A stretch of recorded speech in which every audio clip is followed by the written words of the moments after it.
may be around the world, and thank you for joining us once again on truth2u.org. That's truth2u.org. Joining me from Indonesia is the author of Let's Get Biblical. Why Doesn't Judaism Accept the Christian Messiah? Volumes 1 and 2. You can get a copy from his website, Outreach Judaism. That's outreachjudaism.org. Welcome back to the program, Rabbi Tovia Singer. Great to be here. Great to be back. Going through the book of Deuteronomy. Thank you. Torah Pearls Season 2, and we are in Reeh. Is that right? That's Reeh? correct. That's right. All right. Well, it kicks off from Deuteronomy Chapter 11. Oh, before we even begin, I just want to say thank you to Jason. Now, Jason's not with us today. He wasn't able to make it. Because I'm on, so he won't come on. He won't come on. He's so, I'm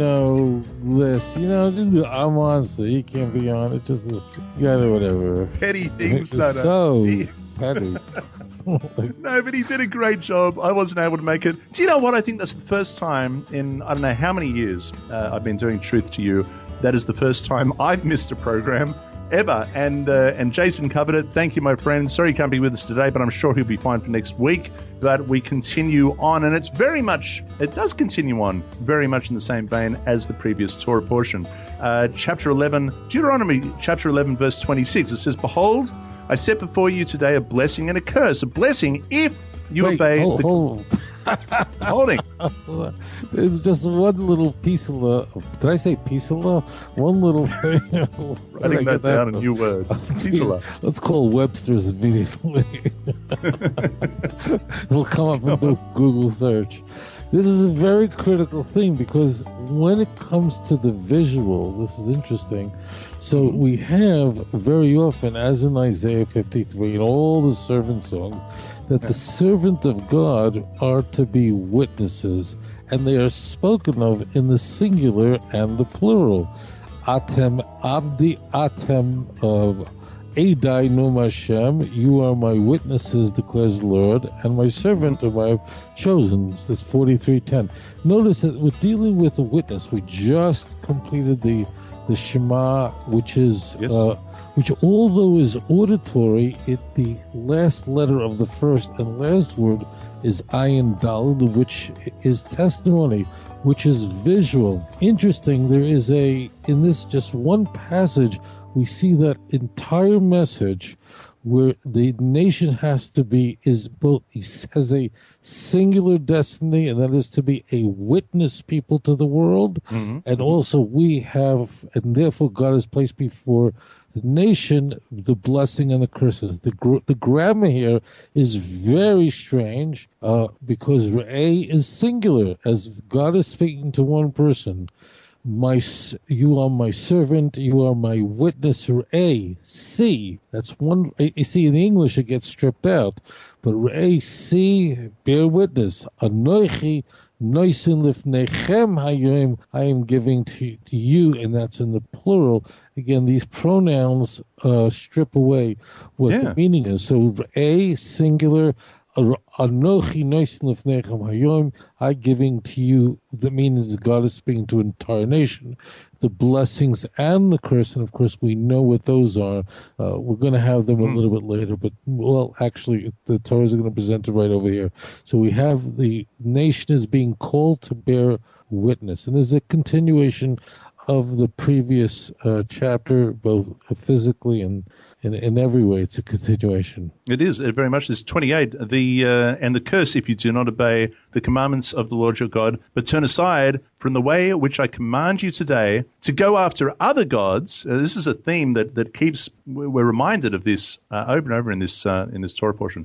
To go after other gods which you have not known. There's no other religion in the world that I know of. Any Bible says that you have not known. This is a very critical point. Just a moment, and then this is going to come up. What do you mean that you didn't know? Just should say that you'll go after other gods. What do you mean you have not known? You don't have that kind of language in any of the religious text outside of the Jewish texts. And the reason is that if you're worshiping a god in a manner or in an orientation that deviates violently from what your grandfather and your fathers did, you're in the wrong path.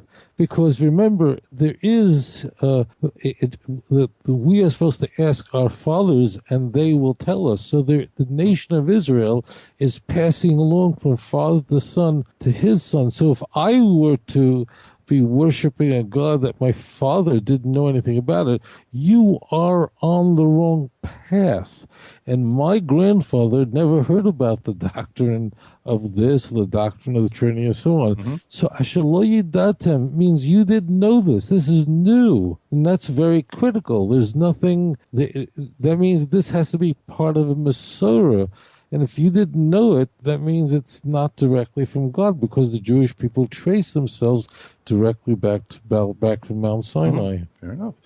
Now it shall be, when the Lord your God has brought you into the land which you go to possess, that you shall put the blessing on Mount Gerizim and the curse on Mount Ebal. And ask the question, are they not on the other side of the Jordan towards the setting sun in the land of the Canaanites who dwell in the plain opposite Gilgal, besides the terebinth trees of Moreh? For you will cross over the Jordan, and you will go and possess the land which the Lord your God is giving you, and you will possess it and dwell in it, and you shall be careful to observe all the statutes and judgments which I set before you today. That's the big opening, because what we're about to encounter in this portion before us, and then in the portion that's going to follow, that's Parshas Shoftim, and then the following portion, and that's Parshas Kitzesei, the big bulk of portions that are pregnant with so many commandments that are indigenous to the land. And, in a way, just a passing thought, it's very much like King David. There is a David-Moses relationship that's almost, I think, impossible to miss. David was denied the ability to actually physically build the temple. Mm-hmm. However, he prepared the products for the temple. And he also prepared he was the primary author of the book of Psalms, which was a central liturgy used in the Beis Hamikdash. Very much like Moses, who too was not able to physically enter the land. We have now completed chapter after chapter where Moses has entreated the Lord to go into the land, but God said, no, you can't go in. We've already discussed that in previous chapters, but Moses is now going to he's going to take over and say, these are the laws, and what we're going to encounter here is this is how you are to behave when you enter the land. And there are very unique laws to the land of Israel we're going to encounter. They differ radically, and Moses is going to instruct the people about what to do when they get into the land of Israel. So there is very similar Moses, David, never able to do it, but preparing the nation for what is going to confront them. Chapter 12. These are the statutes and the judgments which you shall be careful to observe in the land which the Lord your God of your fathers is giving you to possess, all the days that you live on the earth. And here we are with the warning against idolatry again. It says, you shall utterly destroy all the places where the nations which you shall dispossess served their gods, on the high mountains, on the hills, under every green tree, and you shall destroy their altars, you'll break their sacred pillars, you will burn their wooden images with fire, you shall cut down their carved images of their gods and destroy their names from that place. You shall not worship the Lord your God with such things. Right, now, this is, like Sasu Cain means you shouldn't do like the nations did. Now, let's see, what is that? It means you should not behave in the same way towards God. Let's translate that one more time. You should not, your worship orientation, meaning how you decide where you're going to perform to give your sacrifices, should not be based on how the nations do. So let's go back for a moment, because it says here, the text in verse 2 says, when you go to the land you'll go, you could be sure where you're going to find these statues, like you have in the Rio de Janeiro, the big statue of, I forgot his name already. So he's Christ the Redeemer. Is that what his name? Okay, so he's there. And it's interesting when you go to Bali in Indonesia, it really is a stunning, shocking place. But you can be sure that it is these startling high places, these shocking ravines, places that literally you look at and take your breath away. That's where they're going to place their statues. That's where their temples are going to be. That's where the altars of the Hindus in Bali place there. You know that as you go to the ledge and you look over, there it is, bingo, it's right in front of you. Now, what Hashem is saying, don't choose your place based on if it's under this kind of tree, if it's on the highest place, if it's it has a certain leafy overhang, that's what's very pretty. Oh, no. Don't do the loisa'asu kain laHashem elokechem. Don't do this. Do not choose your places the way the pagans do. Now, how do you know I'm telling you the truth? It's the next verse. Look at verse 5. Ki, what does the first word says? Because, or really the word is only, or ki, only, im el hamokim, only the place, asher yivcha Hashem lekechem, mikol shivtechem, lasum es shemoy shum. That means only in the place. Don't do like the idol worshippers who do go to the highest places and look at this and the highest. Look at this as a waterfall. Let's build a big statue. No. When you come into the land of Israel, it's only where you're going to place your altars, where you're going to bring your sacrifices. Only those places that God has chosen you, not where your eye says, "Oh, this would be a nice place for a temple." Oh, no. So that's the contrast here from before to after. Now this is so verse 5, as you say, you will seek the place where the Lord your God chooses out of all your tribes. Now we're talking about the Temple Mount, right? This is where we are now. No, we're not up to the Temple Mount. Actually, just a really brief history lesson. So when the Jewish people come into the land of Israel, they actually for 14 years they haven't gotten to Shiloh yet. Well, it's Shiloh. Now, by the way, we're going to be going to the site in Shiloh when we go on our tour. We're going to see exactly where the tabernacle was, but they had the tabernacle in the wilderness. But what you're saying is that because Shiloh was the first place that God chose to put His name. That's the first place. There was prior to that. And this is what it's talking about. Okay. There was a fort it took time until they were able to construct the tabernacle in Shiloh. In fact, there was a 14-year period from the time they entered the land until Shiloh was established. Gilgal was the area. I'm explaining this because the passages that are going to follow are going to be a little confusing unless you understand this. And then when they entered the land until actually Shiloh's established, was a 14-year interim period. Now, so in the 14 interim period, there was a unique designation there in that there was a temporary temple in Gilgal, and that was the place where all the prescribed offerings could be brought. And then once it was moved to Shiloh, and Shiloh we will be on the tour, was designated, then the prescribed offerings could be brought nowhere else. There was, as you'll see in a moment, there was in the interim 14-year period, a person could use a personal altar. Right. Well, this is what I'm going to ask you, because in verse 8 it says, you shall not do at all as we are doing here today, every man doing whatever is right in his own eyes. So explain that for me. Yeah. So there's two types of sacrifices. So and this is very general, but there was one off first of all, let's divide parts. During the time the Jews were in the wilderness, if you wanted a hamburger, there was no such thing as private slaughter in the time of the wilderness. It had to be a peace offering, and then the person can eat it. Once you enter into the land of Israel, so then you could bring personal sacrifices on your own altar. But if you wanted to bring the prescribed offerings, let's give an example, a sin offering, the carbon chatas in Leviticus 4, you couldn't do that anywhere. That had to be brought at Gilgal, and then subsequently that would be brought in Shiloh, okay? So therefore, there's the private places of your own desire, your own choosing. That was for your own private choosing sacrifices.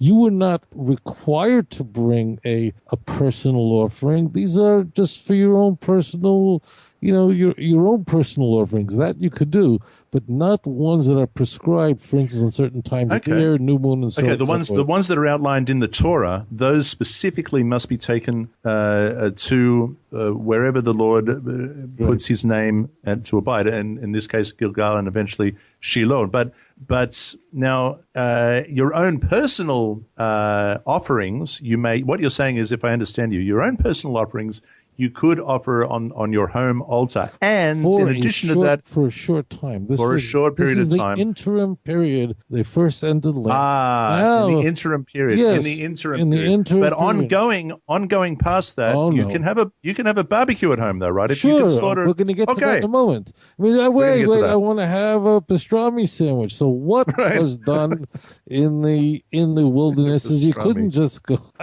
You couldn't just do that. So we're going to come to that in a moment. Let's say you're living in Beersheba. Today you may seem like you take the number, I don't know what bus, and you're there. In the ancient world, just traveling from Samaria going down to there was a days. Let's say a person max could travel. Usually, the estimates are the fastest you can move as a clip is maybe 20 miles a day. Traveling was a major thing. There was all kinds of dangers involved. So therefore, now they're entering the land. So there was a 14-year interim period where there was two classes of offerings. One offering was a communal offering, an offering that was prescribed, which you had to bring. For instance, a sin offering example. But if someone wanted to bring a personal, private offering, they could do it in the place that they choose. Later on, once it is established in Shiloh, and then later on, of course, in Jerusalem, this is going to become a big problem for the kings, the Davidic kings, that people had what are called bumos. And people often confuse that for idolatry. It wasn't. Just people like to have their own altar in their own backyard. Hezekiah was very successful of ridding the land of this and saying, look, any kind of, this is not for personal slaughter, but if you were bringing sacrifices to God, that can only be brought into Jerusalem. This is actually going to become a very big deal later on in the prophets of how to rid this practice. Again, it's not idolatry, but to rid this practice of private altars that people had in their own homes. Okay, so that's why we've got in verse 13, take heed to yourself that you do not offer your burnt offering in every place that you see, but in the place which the Lord chooses in one of your tribes, there you shall offer the burnt offerings, and there you shall do all that is commanded you. However, in verse 15, you may slaughter and eat meat within all your gates, whatever your heart desires, according to the blessing of the Lord your God, which he has given you. The unclean and the clean may eat of it. Now, what does that mean? The unclean and the clean may eat. It doesn't mean a animal here. Now we're talking about we're talking about the state of the individual. Right. That means the state of the what we're told is that a person who is eating it, they can. Let's just finish the sentence, because actually the verse, the modifier at the end, it will say what, the deer and the gazelle. Is that how you have it translated? Okay, that's what I've got. Deer and gazelle. What's unique? Let's take the deer. What's unique about a deer? A little hint. It's like a chicken. It's an animal that's kosher, but no, a deer has that thing. It has a feature like a chicken, and going, deer, chicken, what? Well, I'm doing exactly that. Well, deer, chicken, what? Deer, chicken, what? We actually have deer on the hill here where I live. There are deer. Of course, there's all over. Look, when I grew up in Brooklyn, we had it all over. It was deer jumping over. Of course you did. What is going on with the deer and the chicken? Oh, yeah, brach. A deer is unique in that it is a kosher animal. However, is a deer ever offered as a korban? The answer is never. What is a chicken a kosher, clean bird? Of course it is. However, is that bird ever used as a sacrifice? The answer is never. Now we understand what the delicious Torah is saying. Just like when you're eating kosher animals, that means you're eating the deer, and the gazelle. These are animals that are not the broadest sacrifice, and therefore there's no distinction made. If one person has to be contaminated, one person is not contaminated, they can eat together, because it's just like eating deer and gazelle. Translation: just like eating, that means just like you're not bringing an offering. So this is a special Torah permission. This is the God giving us permission that people who are clean and unclean could actually share the plate together, and they can enjoy it together. That's what it means, the deer and the unclean, just as though they're eating other animals like the gazelle and like the deer or the hart, however the right. many translations. Beautiful. No, that makes perfect sense. But verse 16 stipulates only shall not. Yeah, watch out that you do not eat the blood. You shall pour it out on the earth like water. Right. You may not eat within your gates the tithe of your grain or your new wine and so on and so forth. But you must eat them before the Lord your God in the place which the Lord your God chooses. But there it is. And that's reiterated as well throughout the Torah in a couple of places in this Torah portion. But you must not eat the blood. Right. And in fact, in the slaughterhouse to this day, the blood is poured out and it's actually covered with earth. And there's a bracha, a special blessing that we make when one of the people operating this do that they pour out the blood that no part of it may be eaten. Actually, their blood has a unique status in Jewish law that you may not have any pleasure from it. You can't buy it. You can't sell it. You can't do anything with it. It has to be rendered utterly worthless. This is, and again, reiterated in verse 23, only be sure that you do not eat the blood, for the blood is the life. You may not eat the life with the meat. You shall not eat it. You shall pour it out on the earth like water. You shall not eat it, and so on and so forth. In kosher meat, they actually drain the blood out completely using salt and soaking it in cold water and getting rid of all the blood. We remove it completely before it ever gets to you. It continues on saying that you shall, it says only the holy things, verse 26, only the holy things which you have and your vowed offerings you shall take and go to the place which the Lord chooses, and you shall offer the burnt offerings and the meat and the blood on the altar of the Lord your God. The blood of your sacrifices shall be poured out on the altar of the Lord your God, and you shall eat the meat. Observe all and obey all these words which I command you, that it may go well with you and your children after you forever, when you do what is good and right in the sight of the Lord your God. Right. Now here, this is the third time, beware of false gods. Verse 29, when the Lord your God cuts off from you before you the nations which you go to dispossess, and you displace them and dwell in their land, take heed to yourself that you are not ensnared to follow after them after they are destroyed from before you, and that you do not inquire after their gods, saying, how do these nations serve their gods? I will do likewise. You shall not worship the Lord your God in that way, for every abomination to the Lord which he hates, they have done to their gods, for they even burn their sons and daughters in the fire to their gods. Whatever I command you, be careful to observe. You shall not add to it nor take away from it. And it is, if you notice, in almost all the ancient pagan religions, engage in some form of human sacrifice. And in fact, I posted, and they had this going on in South America, where a 10-year-old boy was I saw that. Yeah. But notice what no culture that I am aware of, and I've researched this extensively, no culture took bank robbers, rapists, and drug dealers and brought them as sacrifices. It was always children. It was always babies. It was always virgins. It was always the sinless, never the sinful, that were offered as human sacrifices. This is throughout the world. And yet, Israel or the Jews are accused of such, and blood libels and so on and so forth, that have caused so many pogroms and over the time of Pesach and so on and so forth. We get accused of that. But here it's very, very clear that we're not to engage in any such activity. I don't know how much you want to digress, but the nation of Israel represents God on earth.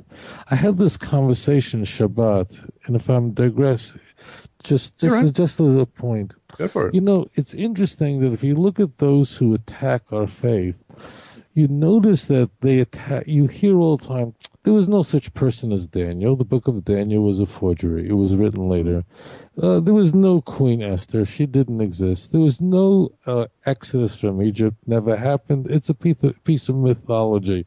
There was no giving of Torah on Mount Sinai. It was documentary hypothesis. Now, what is very strange, I just want to point this out. What is very odd is if I was an atheist and wanted to find the weak spots in the Torah, which are vulnerable to attack, these would be the worst places to attack. Why? It's very simple. How do you have that the queen of Persia, who under her literally the entire known world, how could you invent that? How could people say the Holocaust never happened? I mean, the whole nation was there. And we convinced the Germans that they participated. How could it be? How is it possible that the viceroy of all of the Babylonian Empire was not just a Jew, not some assimilated Jew, but he was a prophet, and the Jews would invent it? Like, how is that? What is very odd is that these are really terrible to attack. That would require a mass conspiracy. Not only that, of course, it's silly because Ezekiel refers to Daniel many times. You know what I find odd, and I don't know if I've ever shared this with anyone before. I've never heard the atheists and those who are the opponents of the Jewish faith attacking. Oh, come on, 3 angels meaning Abraham? Nonsense. I never heard that. Now, or come on, you're telling me that Elisha really resurrected a child from the dead? Come on, isn't that you expect? I don't know if you have. I have never seen one. Right. So why like dummies? If you want to attack now, in truth, if someone asked me, can you prove that Elijah was able to perform these miracles of an Elisha of resurrection? I'd say I can't. It really is a matter of faith of the miracle that occurred between Abraham and the angels. That's a matter of faith. We will on our tour go down to the Dead Sea area, and you're going to smell the sulfur. It's pleasant, but you're going to smell it. It's whatever. You'll enjoy it when you're there. We'll talk about it then. I don't want to waste time. I don't want to take away from the tour, but we'll talk about it then. But the key point is I can't defend. That means it is a matter of faith for me that Abraham's encounter with 3 angels. So it means I really wouldn't be able to. Exodus the evidence is mounting, and all these things are national experiences. How do you make up that the vice president? So then why are they? So let's stop for a moment.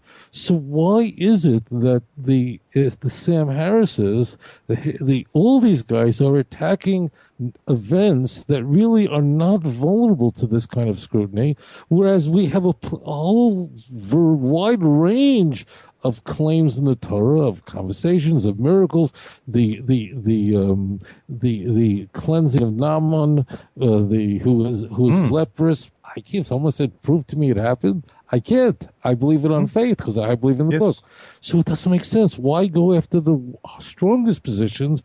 Go after the weak stuff. The answer is that they're really attacking the nation of Israel. They're saying the nation of Israel is not reliable. The nation, and as it turns out, as the Bible says in 1 Samuel 15:29, Netzach Israel lo yishaker, the nation of Israel doesn't lie. As a nation, we are faithful to the God of Israel. We don't make up our history, but that's what they're doing. They're not really. Well, it's worse than saying that we're not reliable. It's saying that that the Jews are conspirators. They get together to conspire and make up a story and sell it to us. Right, because in order, remember, if let's say Daniel was never, this is not a direction, this is directly it. If Daniel was the viceroy of Egypt, second in command, how would, and someone then in time, centuries later say it was, what would every Jew who was in Babylon, probably possibly millions ago, someone invented said, well, why didn't we hear about that? Like what? There was a Jew who was vice president, Joe Lieberman was vice president. Well, how can we never? You can't invent the queen of the entire Persia was a Jew, not just a Jew, like you show some assimilated Jew like Eva Gabor, the Gabor sisters that no one knew they were talking about a prophet. How do you invent these kinds of things? They go after those things that really would attack the nation of Israel. Anyways, here we're coming to the very very big. This is very This important. is very important. This is very important. And actually, you know what? I just want to say, long-time listeners of Truth to You understand that Truth to You has gone through, different times of phases, if you like. It morphs from time to time.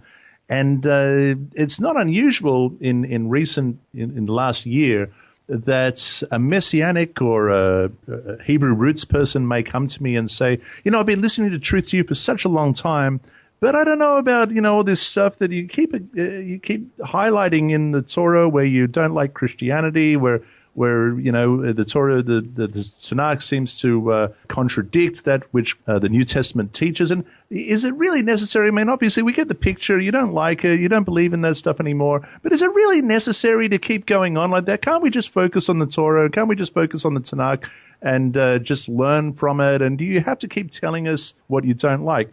Now, I get this from time to time. And this is a chapter that I think answers the question, Tovia. Because it is important. It is important to let people know where they may be in idolatry, where they may be going wrong. It's not something I can live with to tickle people's ears and hope that eventually they discover the truth. And I think this is a chapter that points that out.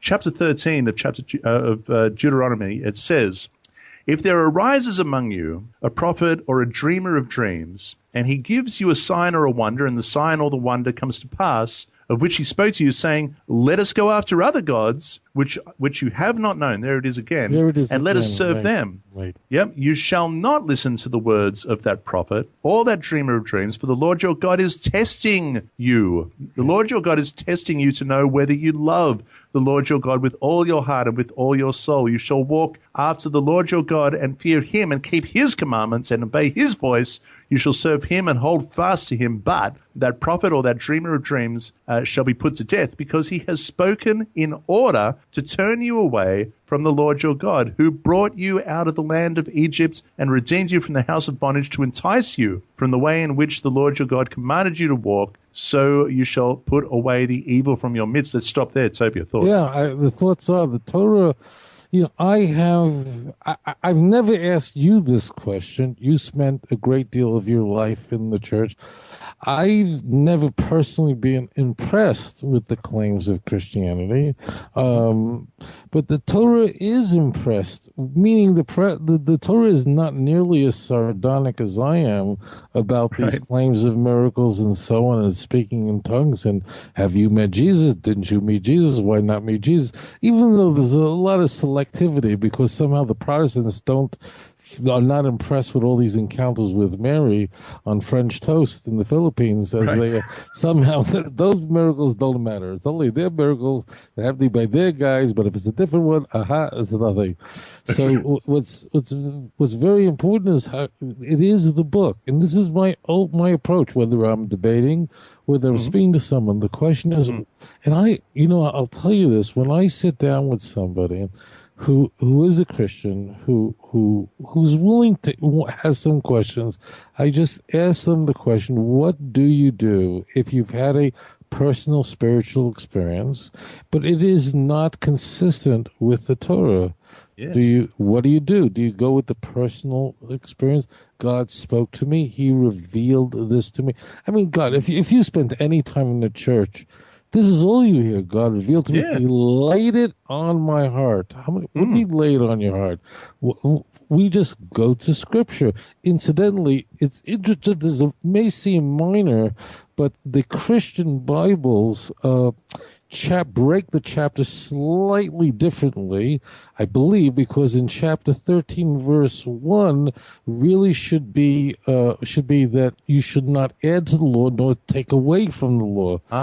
That's verse 32 of 12 in the Christian Bible. Whatever I command you, you should be careful to observe it. You shall not add to it nor take away from it. But the church separated that and kept that aside from this. And the reason now you understand why Stephen Langston he was responsible for this, for separating those, for separating this, because they're intimately connected. Once you start to pick and choose, oh, this is okay. No, this makes us a little uncomfortable. We don't want to talk about this. Let's all just play guitar together and sing la li la. And unless, of course, we're going to talk about Mormonism, then they're a bunch of idiots. Somehow then ecumenical Mormons, look at those Mormons, they're idiots. And the same people, when they go out and talk with them in Israel, they go, these Catholic churches are nuts. Jesus never was there. There was Helena, Constantine's mother. Right away, somehow this ecumenical thing goes flying out the window if it's not there. Yeah, as long as it's not Mormons and Catholics. Once the Mormons say, they got you. So if it's a Muslim, they never pass by a mosque. Oh, look at the mosque. There's a moon on top. No, they worship the moons. Muslims worship moons from day to tomorrow. And Muslims are going, what the heck are these people talking about? So everybody is very selective. This is what I'm going to, what makes me feel good. Let's go. We all saw Israel. The Muslims are against us. Let's be friends. Number one, you have to be a friend with the God of Israel. He's my number one rabbi. My rabbi is the God of Israel. And if I do have to choose between Romans chapter 7, where Paul exhorts Jews not to keep the commandments, look it up for yourself, not Gentiles, which most people think. No, if he says that, and I have Deuteronomy 13, verse 1, or in a Christian Bible, it's the last passage of chapter 12, of which has a parallel passage in Deuteronomy 4, verse 2. This is really it. What Jews are doing, this is the key point.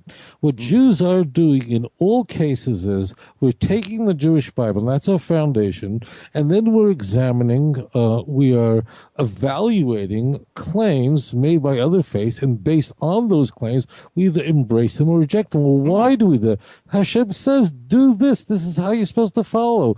And that's our foundation. Now, why is it that you have Christians who are nice people in every other aspect of their lives, even how they evaluate the claims of Mormonism, how they test the claims of the reasonable people, good, fine people, but somehow it all collapses. And why is it? It's not just, I don't know what's going on politically in Australia. Maybe there's some argument over gun control. Who knows what's going on there?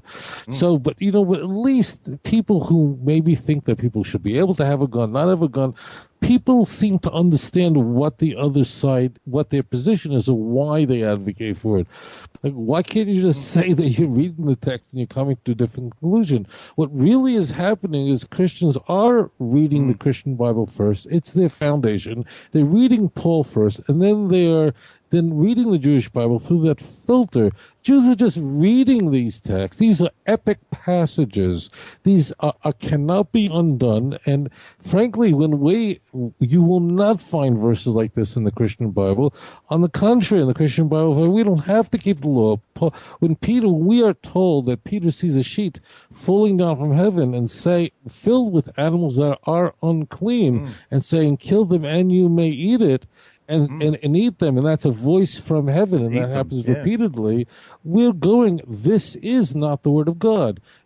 And in a sense, Marcion, the what is called the heretic, but the Christian thinker said, right, the New Testament and the Christian and the Jewish scriptures are not compatible. Of course, we reject that claim. We don't even get to the point of, is it historically accurate? Did that event ever happen? Didn't happen? It's not relevant to us.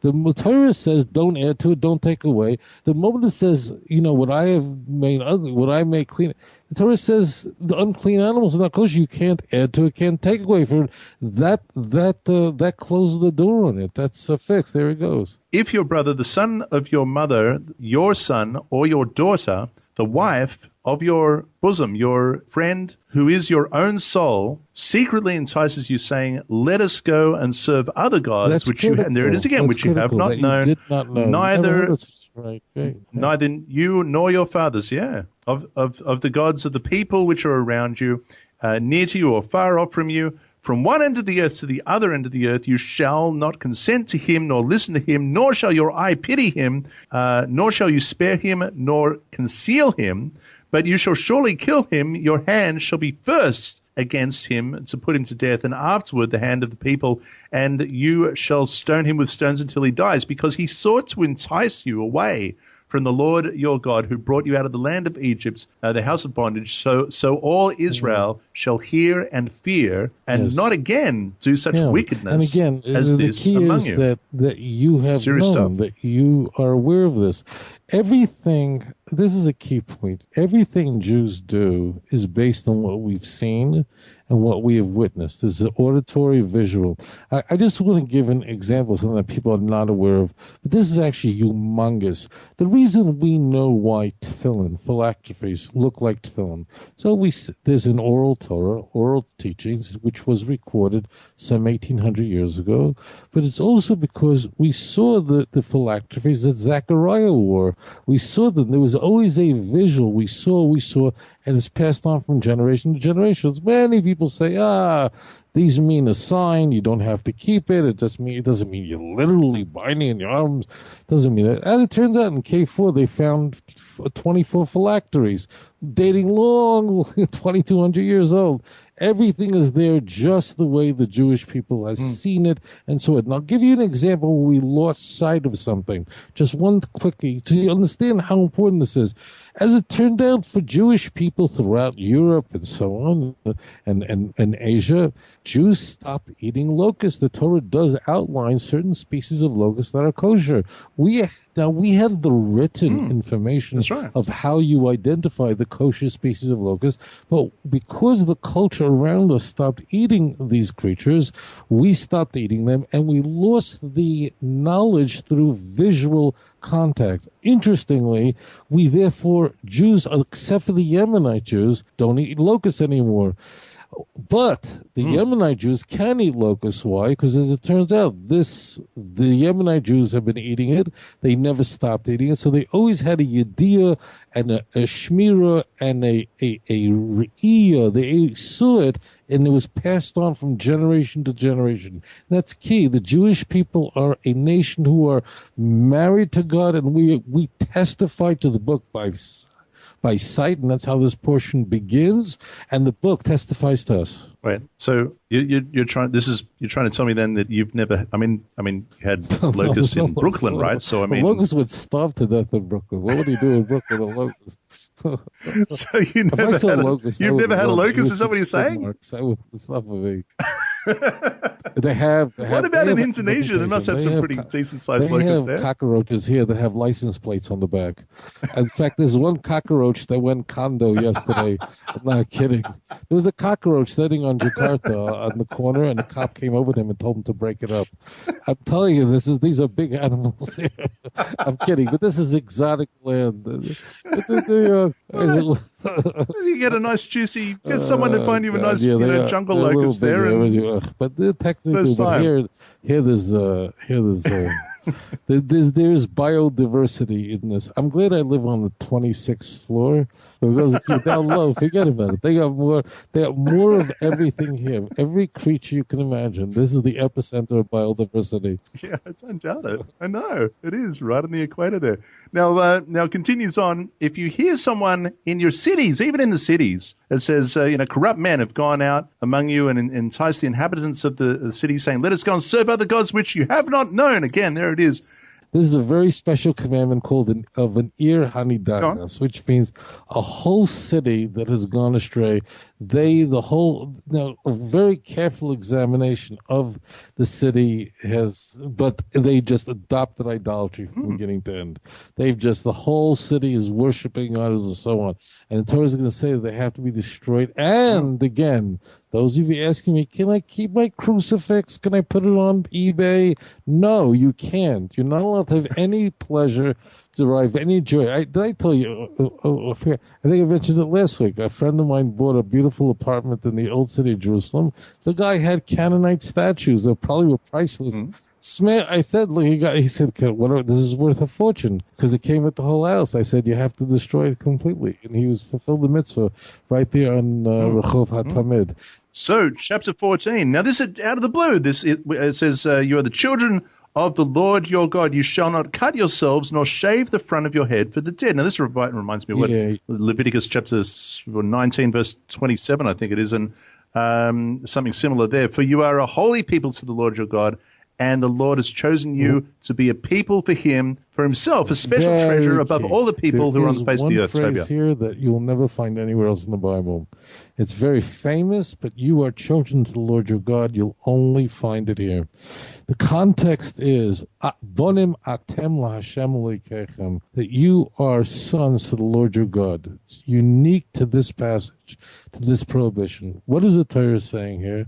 The Torah is saying the person. This was very common among the Ammonites, the Moabites, among the nations of the world. When a father would die, when they would go through some sort of mourning, they would rip out the hair out of between their eyes, or they just rip it out. Doesn't mean just cut their hair. They would just rip it out in order to demonstrate the thing. And the Torah says this is forbidden. You're not allowed to do this. And now I want to ask you to do this with me. Why? So a person is mourning excessively. In the pagan world, when you lost someone who was very dear, and they would go into such a frenzy of mourning, uncontrolled, that they would get engaged in physical self-mutilation. Okay, now let's conjure. Why is that? The Torah begin by saying, "Don't you ever dare do what's forbidden," and then the opening verses, "But because you are children to the Lord your God, therefore excessive mourning is." Therefore, antithetical to is not consistent with the notion. So, what's the bigger picture here? What is this? We're all children of Hashem. This all continues. You still have a father. What are you? You're denying everything. You're by committing. Doesn't necessarily mean suicide only. By physically mutilating yourself, going to that point, you're saying, "I have nothing. I have no father. I have no connection to anything." No. I'm the father, and I'm in charge of everything. Don't you imitate these kinds of practices that were commonplace among the pagans, because unlike them, when someone died, there was the end of it. They had no connection to their gods. You are my son. I'm not just the object of your worship as the creator. I'm daddy. I'm your papa. I love you. And the one who passed away, I'm his father too. And God forbid, if your mother passed away, I'm her father too. Your connection has not been broken. You still have a father. Don't imitate these kinds of practices as though all is over. Let me self-mutilate myself because I have nothing to live for. That's why, therefore, lice is going to do. Therefore, don't engage in this kind of practices of ripping out the hair between your eyes for those who have passed away. It continues on in Deuteronomy Chapter 14 from verse 3. We have the laws of what you can eat and what you can't eat, that which is clean, that which is unclean. We talked about this in Leviticus Chapter 11 as well. Before the flood, in the time of Noah, man did not have permission to eat from animals. After the flood, man essentially saved the animal kingdom. God then said, "You may eat of them, but there are constraints. You can't eat any animal you want to. You can't kill it in any ill way you want to." There's clearly a definition between clean and unclean. Notice it's saying if you want to eat. You can't go around blowing off a deer's head off. Yes. Oh, like that idiot. What was with that dentist? I don't understand it. And there's this idiot in Africa that kills the lion. I don't understand any person that goes and kills an animal, whether it's clean or unclean, just so they can have their photo taken next to it. They are not. Never understand it. Never understand. Ending a life of a. I mean, look, if the animal is attacking you and you've got to defend yourself, or if you're hungry and you need to eat, I can understand it. But what? You travel to another country, you find a poor defenseless animal, you lure it away from wherever, you get it in a situation where you can shoot it. Aha, here's my photo. I can take this back and put it on my wall. What? These people, I don't understand. I don't understand the whole thing. I don't get why. I understand why if a guy wants to eat deer, go ahead and hunting. Well, go kill an animal for the pleasure of killing another animal. I don't know that an animal. No animal does such a thing. There are animals like maybe lions that will kill babies in order to get the mother to mate again, which is not the prettiest thing, but just to go kill for no. And it got me thinking something you said in the last Torah portion that I was listening back to, just you and Jason.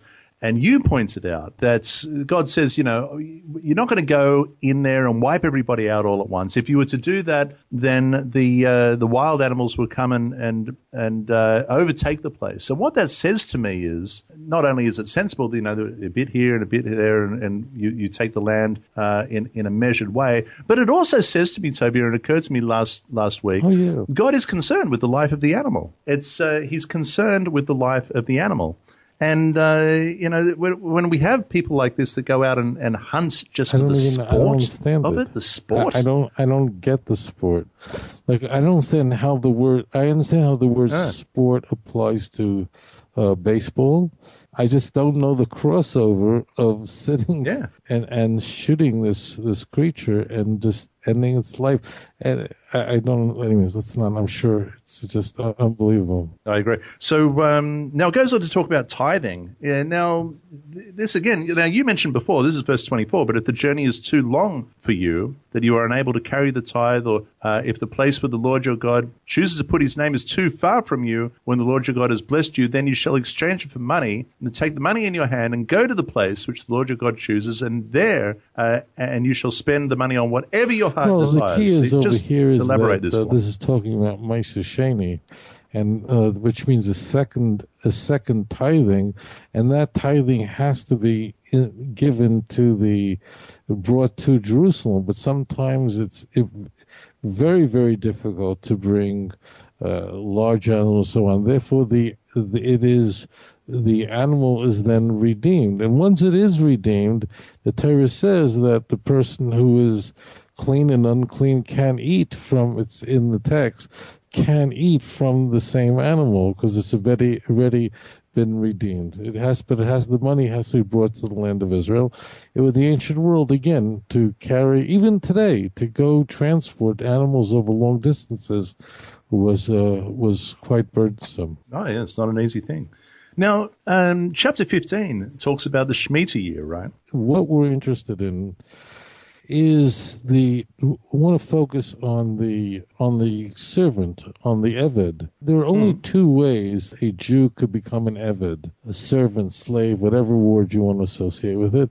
One way is that a person stole, or another way is that a person was simply destitute, which is pointed out over here. He doesn't have money, so he's really hiring himself out. He's fallen on hard times, and so he's hired himself out. The Torah right? warns us here many, many times. Be very careful with such a person. They're treated. First of all, when you have to treat them well. When they leave, remember that when you went out of Egypt, you were given gifts, you were enriched. Don't hold back, and make sure that they go. When the seventh year comes, then all the servants, slaves, whatever name, are released. The Torah warns us. Remember when you left Egypt? You remember how if you recall, when the Jews left Egypt, they simply approached the Egyptians, who willingly and happily and smilingly gave over their wealth to the Jewish people after serving for centuries. Now, just think about it. God didn't have to do that. He could have had, let's say, during Makas Chayshech, which during the plague of darkness didn't affect the Jews, they could have just walked into all the Egyptian houses and just taken what they wanted. No one would have seen a thing. No. When you left Egypt, people happily, with a smiling face, gave you everything. Just remember, you were slaves in Egypt. Make sure to give it over to things. Now, there are when you read Huckleberry Finn, so the problem of slavery was that slaves were miserable and they were treated like garbage and animals, and they wanted to escape, and they were often beaten within an inch of their lives. The Torah is dealing. This is not to say it's the opposite situation. They're a member of your family. They're a complete member of your family, and as such, the problem was they're going, I don't want to leave. I love it here. I may not be an expert on slavery in America during the 18th and 19th century. I'm not an expert on it, but I don't know if if this would have been the big problem of slaves who did not want to go free. In the Torah, this is the big one. In Torah, the big question is, I don't want to go free. I want to stay. I love it here. So interestingly, you put his ear against the doorpost, and you put a nail through it, which would do what? Which would put blood on the doorpost. Very striking Passover. You came out of Pesach. Egypt. Remember, he should also. It's an indication. Our sages tells that, you are to be a servant to God. What are you doing, indenturing yourself as a slave for this longer period of time when it really isn't necessary? You already have the needs are taken care of. You should have listened at Mount Sinai that there is a subtle criticism of the person who actually makes such a claim, but he's going, I love it here. Things are great here. Things are terrific here. And God says, make sure when they leave, I'm just giving you the full picture, don't hold back. Don't tighten your fist. God will bless you. Do with a smile. Make sure that you take care of the person who's moving on to a new life. If he is, so he is a servant to his master, and if his master, for example, gives him a wife, and they have children, then the wife and the children is still the property of the master. And when it comes time that he may go free, he may not want to go free. He's like, well, but I love my wife and my master, and everything is. There's so much here that is here for me, and I don't want to go out. I want to stay here with you. So it's not unusual, and it's actually a huge responsibility that the owner takes on, really, to pierce his ear at the words of our sages. Kol misha kono eved kono rabbi. Whosoever acquires for himself a servant has acquired for himself a master, because you have to. There's so many laws involved in how you have to care for someone because they become a part of your family. So therefore, because they become a part of your family, if there's only one pillow, guess who gets it? And it's not you. So you have to who gets fed first. If there's hot food and warm food, who gets the warm food? All these things, the person is taking care of first. And remember, you once slaves in Egypt. Of course, the Torah is always warning us about these things, because it's not difficult to figure out that there was a possibility that people would abuse these laws given the circumstances. The Torah warns us in other places that if a master harms, injures a thing, even all the laws associated with that can happen. But that was not what is coming up over and over and over again. Is the problem? The first servant really wanted to stay there. He was a member of the family in so many ways. Let me take you back to verse 6. It says, "For the Lord your God will bless you just as he promised you. You shall lend to many nations, but you shall not borrow. You shall reign over many nations, but they shall not reign over you." It's an interesting situation that Israel is in today. Israel blesses the world with technology in so many ways, with medicines and with fruit and vegetables and flowers and produce and just amazing technologies in which the world is blessed.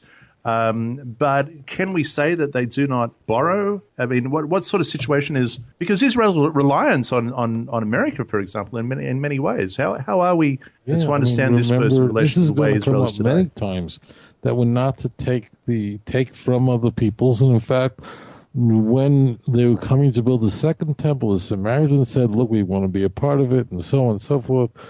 Can't do that. Look at the $3.5 billion a year that Israel takes from the United States annually.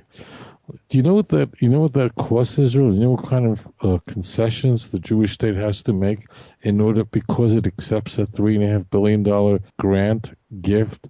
It creates enormous problems. UN Resolution 1701, which protects Hezbollah. Hezbollah is sitting there right on the northern border, and they're preparing for a vast war. Why? Because Condoleezza Rice pressured Israel into making such a ridiculous concession. Don't ever do that.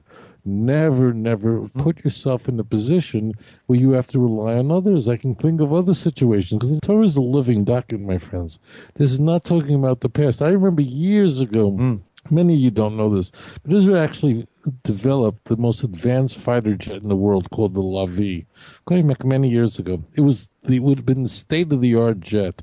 Do you know that the U.S. Congress lobbied the Knesset not to produce it? Buy our jets. Don't be that independent. They want the dependency that America has. And you see when you read the newspapers all the time, Israel takes all this money and grants and so on and so forth. But it's not willing to commit suicide whenever America says, please kill yourself. Well, and everyone's like scratching, why doesn't Israel just commit suicide? For America, after all, we receive $3.5 billion a year. Incidentally, why do we need that $3.5 billion a year? I'll tell you the reason why Israel needs to be armed to the teeth. Because Israel has made concessions to Washington, which placed it in a precarious position, and it needs that much more weaponry just in order to deal with the policies that have been basically national suicide. That's why the Obama administration right now is going, we're willing to hike up Israel's defense budget and so on if Israel willingly accepts Iran's nuclear program that will put it within reach of a nuclear weapon to wipe out the state of Israel, which Iran said that is its entire goal in everything, is to wipe Israel off the face of the map. But what they're saying is, well, we'll give you a few more planes, so this way it won't be. Well, if you're attacked with a nuclear weapon, we'll come to your defense. What kind of stupidity is that when we come to your defense? What are you going to do after they drop a nuclear weapon on a Shahab 3, God forbid, over Tel Aviv? What exactly are you going to come? You're going to come to our defense, mean what, with a shovel to shovel the ashes? I'm sorry to be that. What kind of stupid talk is this? You're calling on Israel to what? To commit suicide? For so that's what's happening or whatever. Don't take these kinds of bribes. Don't accept this from the nations of the world. You're going to pay a very high price for it. Look at 365 square kilometers, which is what the Gaza Strip is. That was filled with Jewish communities, 21 of them, but until August of 2005. And what are they now? These were once synagogues and most beautiful Jewish communities are now launching pads for the terrorists. Why did Israel do it? It gave in to pressure from Washington. So there we are. How did we get the situation that we're in with Iran? It was under the Carter watch. Well, all these things happen because this is the disaster that we're in right now. Torah says, be careful. It's very easy after the fact to say, don't do it. Do you ever stub your toe and then someone says, be careful, and you go, thanks? Yeah. Stub your toe, and then someone says, be careful. I didn't know I was supposed to be careful. I thought I was supposed to. If I knew that, if I knew I would have stubbed my toe, I would have been more careful. I would have run straight head on. You told me that before. Tractor trailer truck on the interstate at 800 miles an hour. It's a good thing you told me because I was just ready to get on the highway. Be careful. But this is the tangled web. This is the tangled web that it weaves, and this is the problem that Israel finds itself in today. But here is the verse: you shall lend to many nations, but you shall not borrow. You shall reign over many nations, and they shall not reign over you. May that be soon. Now, getting back to verse 19, it's talking about the law concerning firstborn animals. They have to be redeemed, right? They have to be redeemed. It's necessary that all the firstborn animals, this adds to the teachings already that we had learned earlier, that are consecrated at birth. They have to be given to the priest, and it becomes an offering. You'll find this going back in Leviticus 27. We also studied this in chapter 18, verse 18.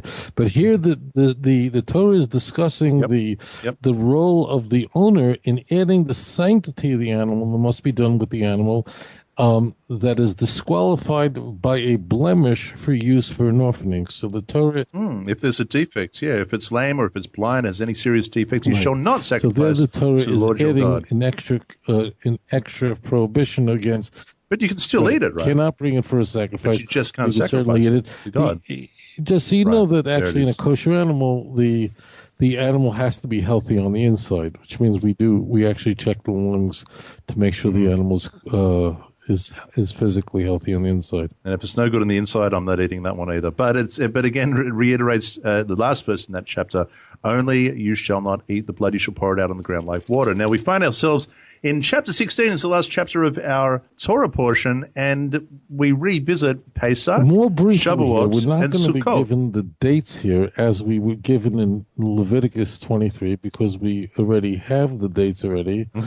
And I to all those who embrace documentary hypothesis and consider this a different document, I know this is a problem for you, but sorry to explain to you that the P document, it's a one book.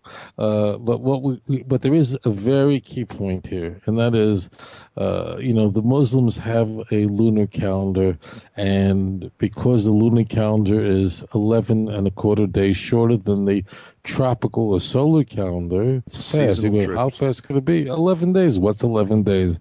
Well, as it turns out, 11 days is huge because 11 days means that every year Ramadan comes out 11 days earlier, and if you do the math, every 32 years Ramadan flies all over the whole. Could come out in the winter, the summer, doesn't make a difference. The Torah is, however, is in a very important modifier, and that modifier is that Pesach can only come out in the springtime, which means Shomer es Chodesh ha'aviv lasos Pesach l'Hashem Elokecha. That means Passover can only be kept. So now we know that the first month always has to come out in the springtime, which means that you have to be able to alter the calendar in some way. We do that by adding not a leap day as in the Gregorian calendar, February. They do that in Australia? Do they? In Australia, what we lack a day every 4 years, and we're behind everybody. What? Yeah, down under, whatever. It's a different place. Do they do it in Australia? I don't know. Look, you have to check everything. Oh, do you do it? Okay. Every 4 years. Good. Okay. All right, good. I have no idea. I don't know what they do in Australia. I don't know what they do. All right. So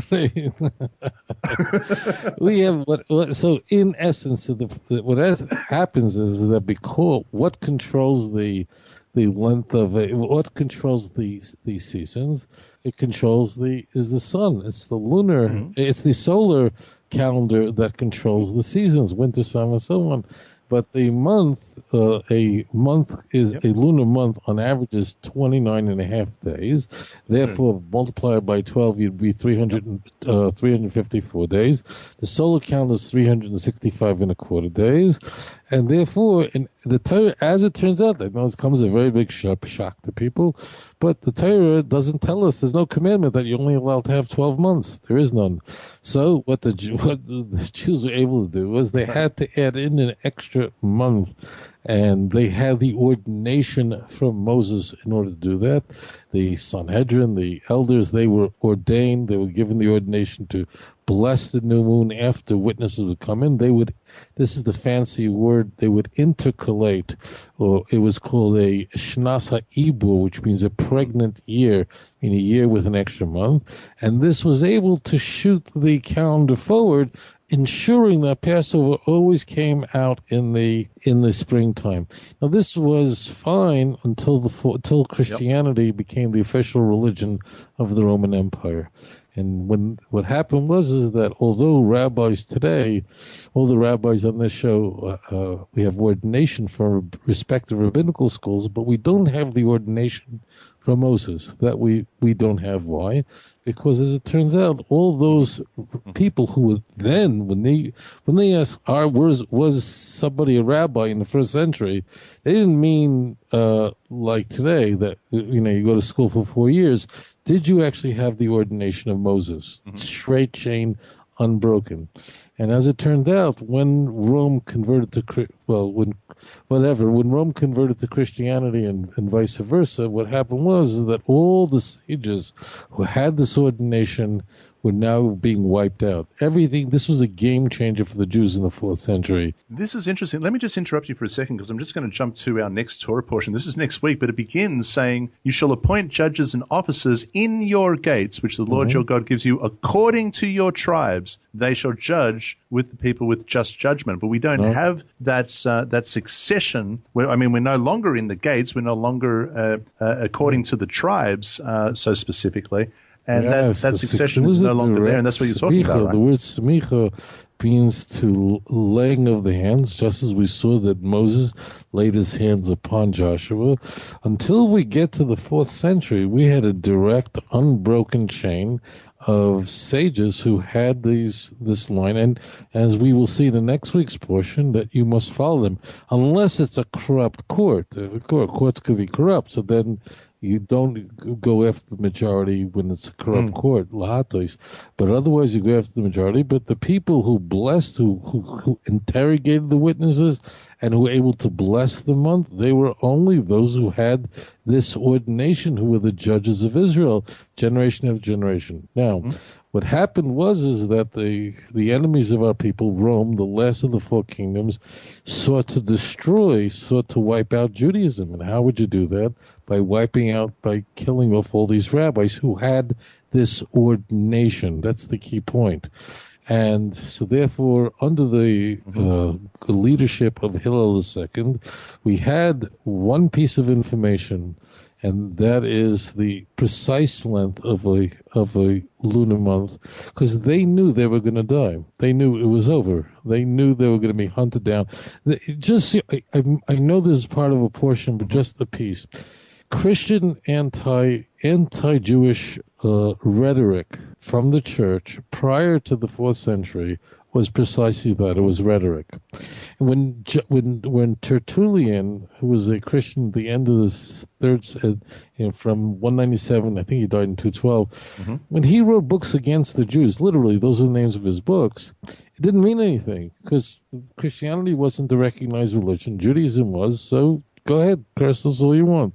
It didn't affect the Jews. Well, the key point is that once Constantine says that Christianity is now an officially recognized religion of the Roman Empire, now the anti-Semitism, and Constantine hated Jews. You should read his letter, which I have in my book, on just cursing the Jews about the Jewish calendar, incidentally. Let us have nothing in common with the detestable Jews. Something to that effect, I'm paraphrasing. What happens is there's a big, I don't want to divert too, I don't want to go too far, but there's a big war in the church that was resolved at the Council of Nicaea as well. Most are not aware of it, but it almost threatened to bring down the whole church. The division of whether you use the 14th day of Nisan because John places, if you'll notice that it's in the afternoon when the animals are slaughtered, so John has it on the 14th because he wants them to be the Lamb of God. Do we go like the Synoptics, the 15th? Do we do it on Sunday? It was all over the place. This is what's known in Christianity, I think, as the Quarter-Decimal controversy. Only because the controversy over what is the nature of Jesus, because that was even bigger, that most people only associate the Council of Nicaea on homoousia, on the nature of Jesus. Was he actually equal to the Father, and so on? We know how that we know that didn't go so well. But but what was also heating up was the fact that Christians are going, isn't this really repulsive that we should look to the Jews? Because until then, I mean, I don't know if you know this, but until then, Polycarp or, Ignatius or, these early church fathers, they went to the Jews and they said, when is Pesach? When is the 14th day? Or those who celebrate the 15th day, when is it? And then, okay, then that's going to be when Easter is. There's no celebration of Easter recorded anywhere in the 1st century, right? That's right. Polycarp and Polycrates, I think his name. Back in the day when it was cool to be called Poly, which is kind of odd. But you also mentioned Marcion, and there was the dispute between, I think it was Polycarp and Marcion. Polycarp referred to Marcion as the child of the devil or something like that, and they had it out there. It was huge. It was huge. It was huge. Now, what was happening is the key. One point, just know this about early church history, is that once Constantine converts to Christianity in 312, his mother subsequently will convert all the churches in Israel that have said this is where Jesus did this and that. The big stuff was all assigned by Helena, the mother of Constantine, who was in Israel, the great revisionist. You know, when she was doing this, she wasn't there knitting in the corner in the Council of Nicaea. As the Council of Nicaea was going on, she was in Israel doing precisely that, saying, okay, this is where Jesus was crucified, this is where Jesus was this is where this happened. She's doing it simultaneously. She's in the land of Israel, assigning these were all is, and then they would build churches in these places. That in fact happened to say. But the point is, this was a game changer. The moment as Rome now is becoming the anti-Jewish statements made by the church fathers who were of the Nicene period or of those after Nicaea, like, for instance, whether it was Jerome, whether it was Augustine, they're after Nicaea. When they went and when Augustine wrote the kind of the screed called the City of God, when you read that odious filth about the Jews in Chrysostom, the golden tongued John. I mean, he's like I know my listeners have no clue what these guys said about the Jews. But the point, when they said it meant synagogues were going to be burnt down, rabbis were going to be killed. That's what's key. That means after Constantine becomes emperor, it meant if they opened their mouth about the Jews, that means synagogues were being burnt down, Jews being murdered. And what is germane to this program is that then they knew they had to destroy the Jewish people. And how do you destroy the Jewish people? You destroy their calendar. They can't have a calendar anymore. And without a calendar, there's no Judaism. Then you can't celebrate holidays and so on. Yeah, that's right. Because these three in particular are the three pilgrimages. That was it. So now which there's you the big return conundrum. to Jerusalem, right? They knew, the rabbis who had the ordination that we're going to see in the next week's portion, chapter 17, who had the ability to bless the calendar. They knew this was it. They knew that they had their time was now can be counted in a matter of days, no longer in years. And therefore, they had to put together a calendar that would go, because they were going to all die. There was no one for them to ordain. It had to remain perpetually until the Messiah comes. They went to the oral Torah. It's in Tractate Rosh Hashanah 25a. That's where it's recorded, where we're given the precise length of a lunar month, which is 29.53059. So it's about 2.5 days, but it's actually 2.5 days. And of the 13th hour, it's 796 over 1,080. It is the most precise calendar ever devised in history. Our claim is it's from God. No one else has one like this. Even the Aztecs and the Mayans, who were very good at observations for centuries and centuries, they couldn't. They got close, and I want to make that clear. They got really close, but not like the Jews. This one doesn't drift. That we can say. There's no seasonal drift. Do they celebrate New Year's in Australia? I'm joking. Oh, it's simply they're celebrating it first. Okay, then they have to watch a bunch of drunkest Australians. That's right. Well, actually, they do. They celebrate it first in New Zealand. G'day, everyone listening in New Zealand. But I remember very well he said this year.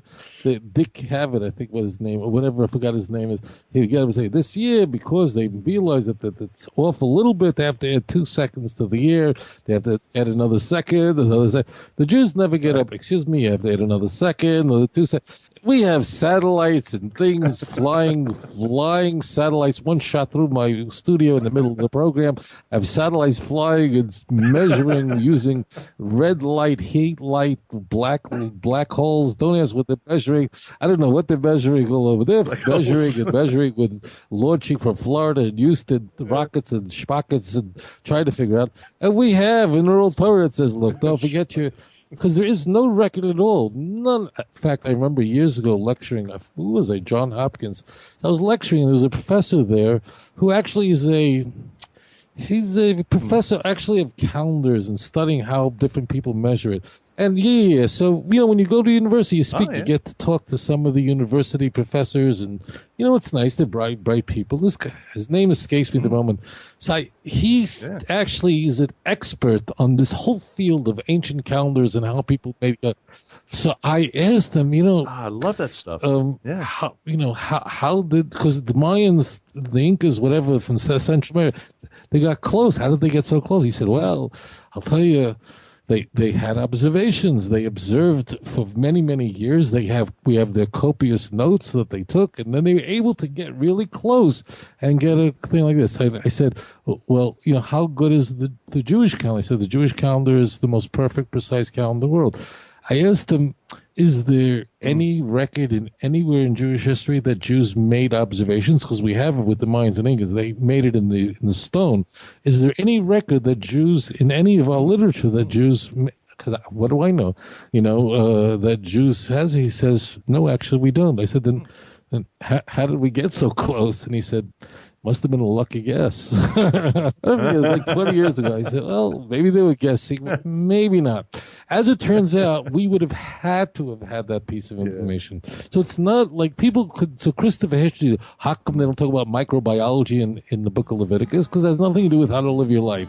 But it does, we would need to know God who is Shochinad, Isaiah 57 verse 15, he stands above and on top of eternity. He sees, he understood that the Jewish people would need that precise number, and we have that precise number because critical is that basically in the early 4th century, under the leadership of Hillel II, that's not Hillel the Elder, which most people know, they were able to put together a precise calendar that was exact, that would go on as long as until the Messiah comes, we can follow it, which is the calendar that we all do. But all these guys were, we're going to celebrate Messianic Seder, but we hate the rabbis. Well, how did you know when Passover is? Like, it's based on our Jewish calendar, totally based on rabbis. It's not based on any visual site. Like, so, that's what's going on. And the reason I like those who are in the churches, and I really care about the Messianics, is because they just don't know any of this. Everything I am saying is they're going, really? I didn't know that. They just, so that's the story behind the story. That Passover, our Jewish calendar is not a lunar calendar. Yes, it's true. Genesis tells us right in the beginning, God created the moon that would be a sign for us in order to assign the dates and so on. But it can't be a pure lunar calendar like our cousins, the Muslims, have. Why? Because they don't have a commandment in the Quran to make sure that Ramadan or Eid comes out, and it can be all over, and it's fine. It can be all over the place. It's not a problem for them. For them, they can have whenever they want to, because they don't have a commandment. But it is this passage, my friends, in Deuteronomy. These are epic passages. Make sure that first month comes out in the springtime. There it is. Thank you, my friend, Rabbi Tovia Singer. Boy, once again, we've discussed a whole lot of things that are in greater detail in your book, so I encourage everybody to get Let's Get Biblical. Why Doesn't Judaism Accept the Christian Messiah, Volumes 1 and 2. Again, you can get it on Amazon. You can get it from his website, outreachjudaism.org, and also all of his videos available on tobiasinger.tv. Thank you, my friend. Until next week, dear listeners, when hopefully we'll have both Rabbi Tovia Singer and Jason of spiritualbabies.net. Be blessed, be set apart by the truth of our Father's Word. Shalom.